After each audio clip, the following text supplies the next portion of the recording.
Hey guys, welcome back to The Readers. I hope you are having an amazing day. Let's get right into the stories. The first one is a pro-revenge story. My older sister, let's call her Maya, and our mom have always had a complicated relationship for as long as I can remember. Maya has always been direct and questioned everything.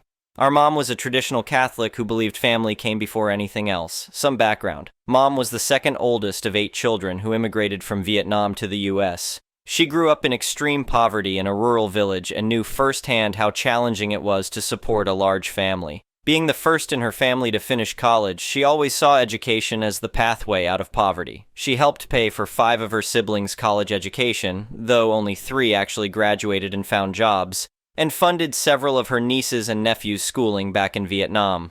Maya spent more time with our extended family than I did. She was born in Vietnam, while I was born in the US. We're 6 years apart. As she grew older, she became increasingly vocal about disagreeing with Mom's financial support of certain family members. Maya would often say, "Mom, they're taking advantage of you. You pinch pennies here, but send thousands there." During her senior year of high school in 2018, Maya had a massive argument with Mom and moved out. They didn't speak for 4 years, though Dad and I maintained contact with Maya. During that time, she worked full-time while putting herself through college without any parental support. At my high school graduation in 2022, I made sure to invite Maya. She came, and they finally reconciled, though things remained somewhat tense. In early 2023, Mom passed away. I didn't know it then, but Maya had quietly taken over supporting Mom's youngest sister, Lynn, covering her living expenses and maintaining a college fund for Lynn's daughter.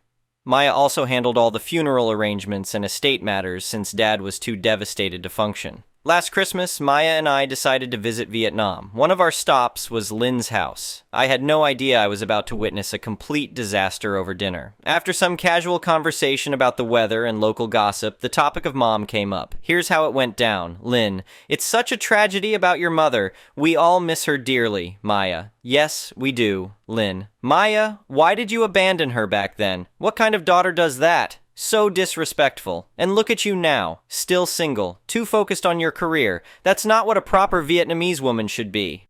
Maya remained silent, her face unreadable. Lynn turned to me.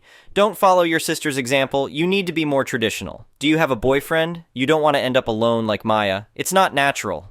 Before I could respond, Maya spoke up, her voice steady. "Maya, speaking of choices, Lynn, why did you drop out when Mom was paying for your education? Was it because of that married businessman who promised you the world? How did that work out?"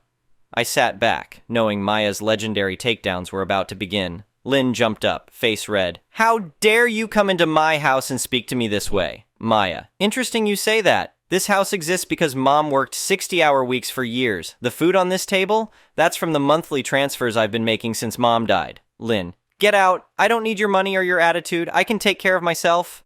Maya stood up calmly. "Just so we're clear, you're saying you don't need or want anything from me?" Lynn: "I don't need a thing from you. Get out and don't come back." Maya looked at me. "Well, you heard her. Let's go." In the car, Maya was surprisingly relaxed. "Did you hear that? She doesn't need anything from me," Maya said, emphasizing the word anything.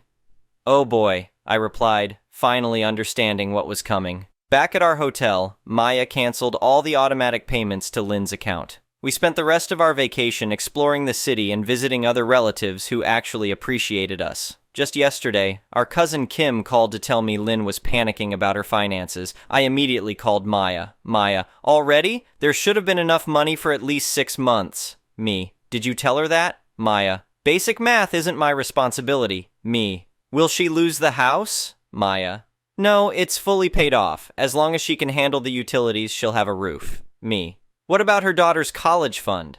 Maya: "That stays untouched. The kid shouldn't suffer for her mom's attitude. But once it's gone, it's gone."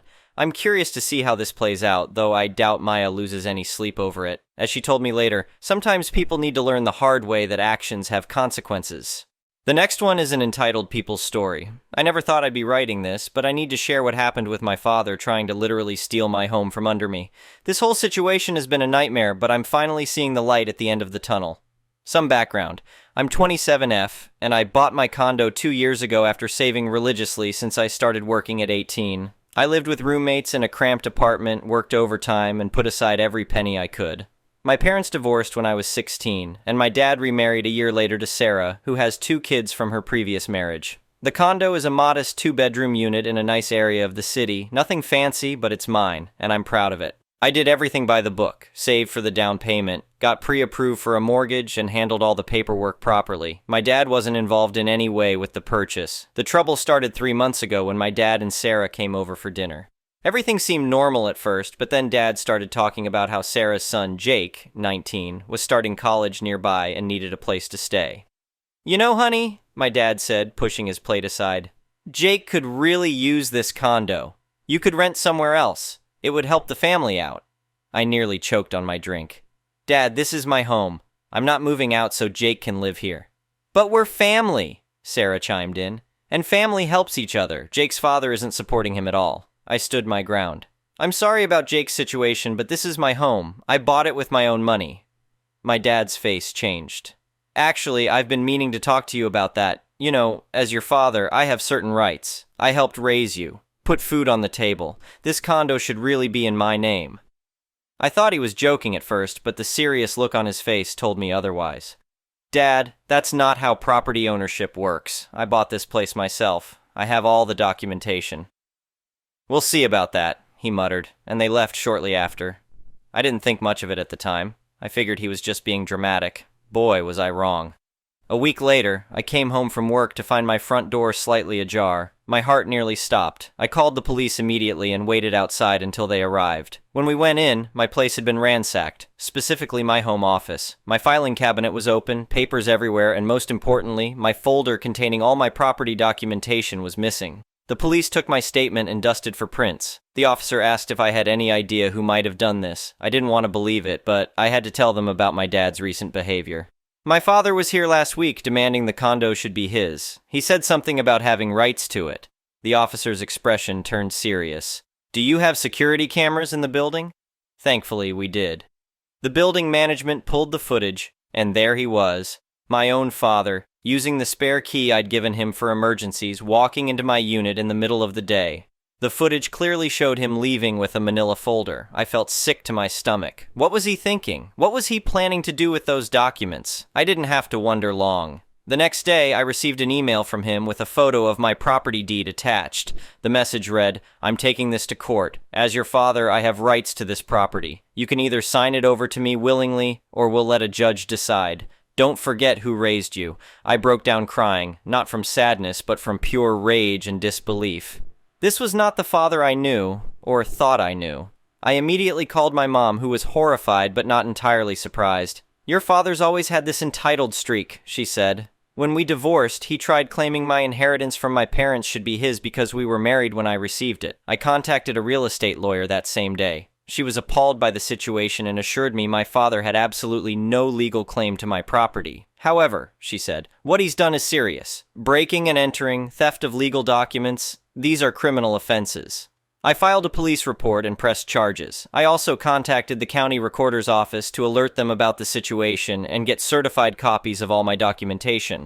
The clerk was incredibly helpful and flagged my property records to prevent any fraudulent changes. The next day, I received a series of angry texts from Sarah. "How dare you call the police on your own father? We're family. Jake needs this place for college. You're being selfish." I blocked her number. Then my dad's sister called. "Your father's been arrested. How could you do this to him? He gave you everything growing up." I remained calm. "Aunt Linda, he broke into my home and stole my property documents because he thinks he's entitled to my condo. What was I supposed to do?" "But he's your father. You could have talked it out. I tried. He wouldn't listen. He committed a crime, and now he has to face the consequences." The police investigation moved quickly, thanks to the clear security footage and my dad's email basically confessing to the theft. He was charged with breaking and entering and theft. The district attorney was particularly interested in the case because of the potential attempted property fraud angle. My father's defense was that as my parent, he had a right to enter my property and take documents he believed he had a claim to. The judge wasn't impressed. During the court proceedings, my dad's true colors really showed. He tried to claim that he had partially funded my condo purchase by giving me birthday money over the years. His lawyer looked physically pained presenting this argument. "Your Honor," his lawyer said, clearly uncomfortable, Mr. Thompson believes that his contributions to his daughter's upbringing, including monetary gifts, entitle him to an interest in the property. The judge, an older woman with sharp eyes, peered over her glasses. Mr. Thompson, are you suggesting that standard parental obligations and birthday gifts constitute a property investment? My father actually said yes. Your Honor, I gave her life. Everything she has is because of me. The judge's response was scathing. Mr. Thompson, giving birth to or raising a child does not entitle you to their adult property. If that were the case, we'd have chaos in our property law system. I had brought all my financial records showing every penny that went into buying the condo came from my own earnings and savings. My lawyer presented bank statements, pay stubs, and the complete paper trail of the purchase. What really sealed the deal was when Sarah, trying to help my dad, testified about their real motivation. Jake needs this condo for college. He's family too, and family should share. My ex-husband won't help, and we can't afford student housing. The judge cut her off. Mrs. Thompson, this proceeding is about breaking and entering and theft of documents. Your stepson's housing needs are irrelevant and do not justify criminal behavior. My father was found guilty. He got 2 years probation, mandatory counseling, and had to pay a $5,000 fine. The judge also issued a restraining order preventing him from coming within 500 feet of my condo, but the drama wasn't over. After the verdict, my dad's side of the family launched a social media campaign against me. My cousins posted long rants about how I was a heartless daughter who sent her own father to jail. He never actually went to jail, but facts didn't matter to them. My aunt created a family group chat specifically to shame me. In our family, we take care of each other. Your father needed help providing for his stepson, and you turned your back on family. I finally had enough and posted my own statement on social media. Since some people are spreading misinformation, here are the facts. I bought my condo with my own money that I saved while working full-time since I was 18. My father broke into my home and stole my property documents because he wanted to force me out so his stepson could live here. He committed a crime and faced legal consequences. End of story. Any family members who support criminal behavior can kindly remove themselves from my life. The support I received was overwhelming. Friends, colleagues, and even distant relatives I hadn't spoken to in years reached out to offer support. My mom's side of the family rallied around me, with my maternal grandmother calling me to say how proud she was that I stood up for myself. My boss, who had been understanding throughout the legal proceedings, called me into his office. I was worried at first, but he just wanted to tell me he was giving me a raise. You've shown incredible professionalism dealing with this personal crisis, he said. That's exactly the kind of strength we value here. The raise was a nice silver lining to this whole mess. Sarah's ex-husband, Jake's father, even contacted me after hearing about the situation. Turns out he wasn't a deadbeat dad as they'd claimed. He had a college fund for Jake, but Sarah and my dad wanted to use it for other things while getting free housing from me. I'm sorry you got caught up in their schemes, he said. They tried the same kind of manipulation with me for years. That's why our divorce was so messy. He helped Jake get set up in proper student housing, and apparently Jake was mortified about the whole situation once he learned the truth. He sent me an email apologizing for his mom and my dad's behavior. The whole experience taught me a lot about setting boundaries and standing up for myself. I installed a new security system in my condo, changed all the locks, and made it clear to the building management that no one was to be given access to my unit without my explicit permission. I also started therapy to deal with the emotional fallout of having my own father try to steal my home. My therapist helped me understand that my father's behavior wasn't about me. It was about his own sense of entitlement and control. Sometimes parents have trouble accepting that their children are independent adults, she explained. Your father's actions suggest he never made that transition.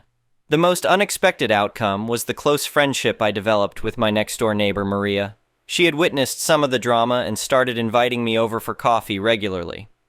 Girl, she said one evening, I've lived here for 20 years, and I've never seen anything like this. But you handled it like a boss. 6 months have passed since the court case. My dad occasionally tries to send messages through family members about how I've ruined his life and destroyed the family, but I've learned to ignore the guilt trips. My condo is still mine, more than ever my sanctuary, and I've never been more certain about my right to protect what's mine. I recently finished redecorating my home office, the room that had been ransacked. It's now my favorite space, with a beautiful desk, organized files, in a locked cabinet, and a sign on the wall that reads, "This is my house, and in this house, we respect boundaries." Sarah and my dad eventually moved to another state, supposedly for a fresh start. but really because they couldn't handle the social fallout in our community. Jake is doing well in college, living in proper student housing, and we occasionally exchange friendly messages. The whole experience changed my relationship with money and property. I've become even more protective of my assets, created a solid estate plan, specifically excluding my father, and started teaching financial literacy workshops at the local community center. Something good had to come from all this, right? Last week, I hosted a housewarming party, a reclaiming my space celebration, as my friends called it. As I looked around at the people who truly supported me through this ordeal, I felt at peace with everything that happened. Sometimes the family you choose is better than the family you're born into.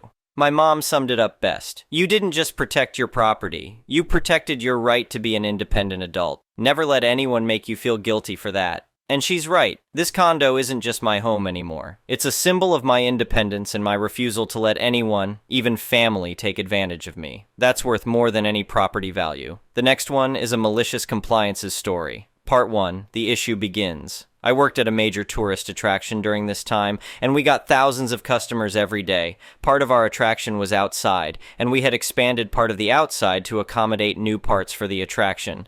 In order to blend with the theme of the new section, a brand new brick pavement was installed in the area. Upper management had at the time a tendency to not think things 100% through, and this was no different. The big thing was that it was decided not to install an anti-slip surface on the brick pavement. Now we were in the middle of summer, and it was a particularly dry summer, but nonetheless, when it isn't dry, we got a lot of rain and a lot of snow and frost. We need that anti-slip surface. We told upper management this, and as per usual, fell on deaf ears. Winter comes far too soon, and with it all the rain that was meant for summer and to make up for a dry autumn. And the winter of 2022 was bad for the UK. Temperatures fell to single digits, and then negative in the Celsius. With the cold came a permanent frost over the brick pavement and the beginning of malicious compliance. Part 2. The compliance. The first slips and falls heralded us to the idea. At the time, the company required us to write in paper accident and incident reports about everything if something bad happened. Now, anyone who's worked in tourist attractions, we've all seen kids fall from being too excited, and we often do a polite to see if blood/gore/missing limbs are present, and if all is good, we just ignore it. No one likes paperwork, not to mention due to upper management's distaste for us, we had to take the long way to the offices where the paper was to fill it in, and get someone to cover us while we filled it in. Upper management hated us being in their special offices and not out with the paying customers.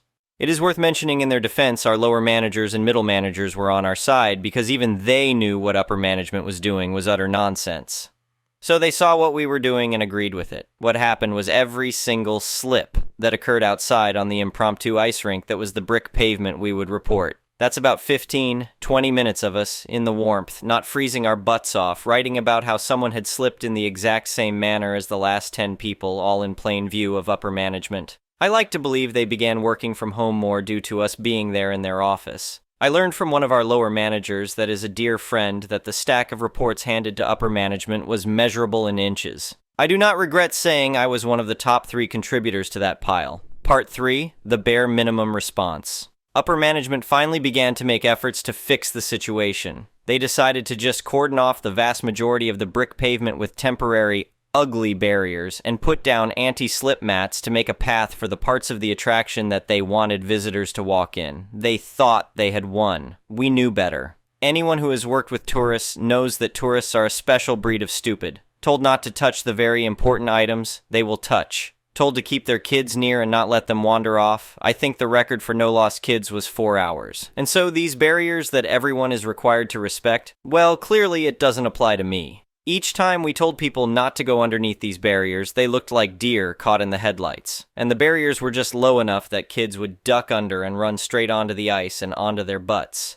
Even more, accident and incident reports rocked up as a result, and all upper management would do is tell us low, barely above minimum wage earners to do a better job policing this part of the attraction. Part 4. Wake-up call. School kids. Oh, how we loathed schools, mostly teenager ones. Little kids no more than 5, 10. Oh, they were delightful. We were happy with them.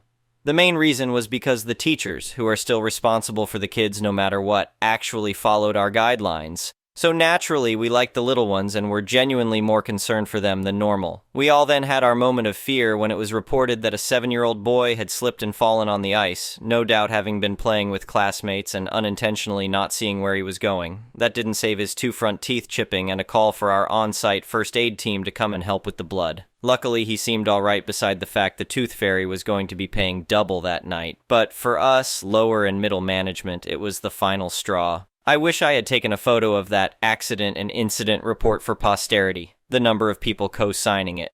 Part 5. The Fallout. Nobody wants a lawsuit, and that kid's parents had grounds to do so like nobody's business. The fact a child had been injured from negligence did not look good on upper management's part, and it wasn't as if they could pretend nothing had happened. Everyone had been telling them about the risk, and when it got to the big wigs, I can only imagine what was said. Miraculously, and within 2 days of the kid's teeth, they put an anti-slip surface on the brick pavement, at what was probably more of a cost than had they just done so in the summer. The barriers were removed, and the number of paper accident and incident reports dramatically decreased. They finally also got around to installing tablet devices with which we could fill in reports without needing to drop position. Our lives were made easier, they got an earful, and that kid probably has a fun story for when he's older and has kids himself. I'd like to say upper management learned their lesson and took our words on board for future endeavors, but that is like expecting the dog to not poop on the carpet after the first time you shove their nose into it. I no longer work there for other reasons, and many of the people who joined in the act of malicious compliance have since gone elsewhere. But for nearly 3 glorious months, you had never seen a department work together like ours in that way before or since. TLDR. Management refused to properly prepare a pavement for winter, and didn't like us telling them to do so. Cue winter and 3 months of regular accident and incident reports in front of them, plus a kid losing his 2 front teeth later, and miraculously, they found the money to treat the pavement. Thank you for watching. I would really appreciate it if you could like the video and subscribe to our channel if you haven't already. We'll see you again tomorrow.